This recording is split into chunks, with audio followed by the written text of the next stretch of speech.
Good morning, students. Today we're going to take a look at lesson 4 of Unit 8, which is the volume of cylinders, cones, and spheres. Okay, and you can see on this page that I've done my best to reproduce those drawings. It looks like I wrote them with my left hand, even though I'm right-handed, but that's okay. I think you get the impression. We're going to do one of each. Should be a pretty short lesson, more or less, and we'll just get started here by taking a look at example 1, which is, of course, a cylinder.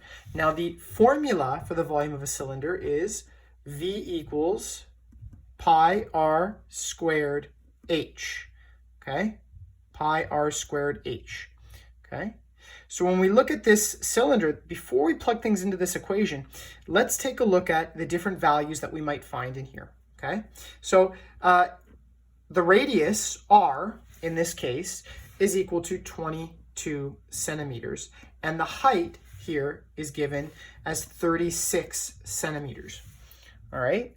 And then pi, well, there's two things you can do with pi. My calculator and many of yours likely has a pi button. Okay. But it's just as easy for us to use pi equals 3.14. Okay. So we'll just stick with pi equals 3.14 for now. If you have a pi button and you choose to use it, your answers may come out a little bit different, and that's okay. It'll be a little off, but it's really not a big deal. It makes very little difference, okay? So we'll begin. Volume equals pi, we'll plug in 3.14, okay? R is 22, so we'll say 22, and don't forget, it's 22 squared, and h is 36. Now, what I'd like to do here, the way I like to do this is I actually like to do the r squared portion first. So I'm going to do 3.14, I'm going to rewrite that, and then on my calculator I'm going to do 22 squared. And when I do that, I get 484, okay, and then times 36 again. I'm just trying to do things in pieces that make logical sense, that kind of leave the least amount of room for error.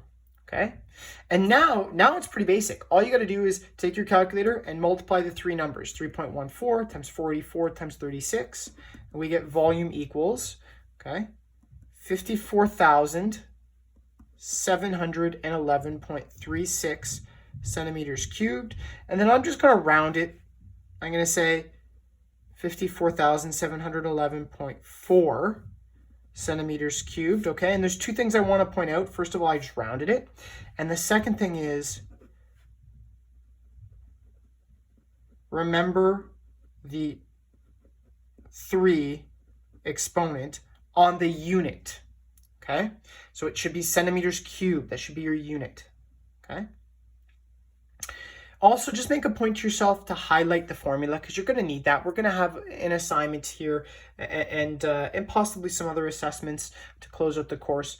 It's open book. Make sure you mark in where your equations are so that you can reference them really easily. Of course, they're going to be open book, but if you don't have your notes organized, well, it's not going to go well for you, okay? So let's take a look at this cone now. Volume equals, the equation is pi r squared h, okay, very similar, and this is the part that's different. It's divided by 3, okay? So our radius is 5 meters, our height is 10 meters, and of course pi 3.14, okay? Let's plug in what we know. 3.14 times 5 squared times 10, and then don't forget, every step of the way, divide by 3. Volume equals, again, I like to do the squared portion first. So that becomes 25, and the rest of my numbers stay the same, okay? Now what I can do is I can multiply by 3 numbers on the top, 3.14 times 25 times 10, and I get 785 divided by 3, okay?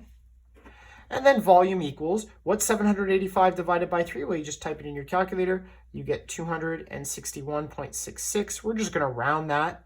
So we'll say volume equals about 261.7 meters cubed, okay? Last example here is a sphere. okay? And I'm going to give you the equation for a sphere. Actually, it might even be written on your note. So we have pi r cubed, okay, divided by 3. So 4 pi r cubed divided by 3. And the only variable in there is actually just radius. So out of our drawing, our diagram, we're going to take the 4 feet here as our radius, okay? And we're just going to plug in what we know. Volume equals 4, okay? Now pi, we're going to type in 3.14, okay? R is 4 cubed, and then don't forget the divided by 3, okay? Now volume equals, again, I like to do my, just like I do my squared first, I like to do my cubing first as well. So 4 times 3.14, and then 4 to the power of 3 is 64, okay, divided by 3. Now we can multiply all the way across. Volume equals 4 times 3.14 times 64. That's 803.84, still divided by 3, okay? Last step is to do that division by 3, and we get 267.946, okay? We'll just round it to about 267.95 cubic feet, okay? And that's actually it for that lesson. Relatively short, 6 minutes, 6.5 minutes. I just want to remind you that you do have homework, page 13, 14, and 15. So it's a bit of homework. That'll likely take you a few minutes longer, but it's excellent practice. And until our next lesson, please make sure that you're staying healthy and staying safe. Take care. Bye-bye.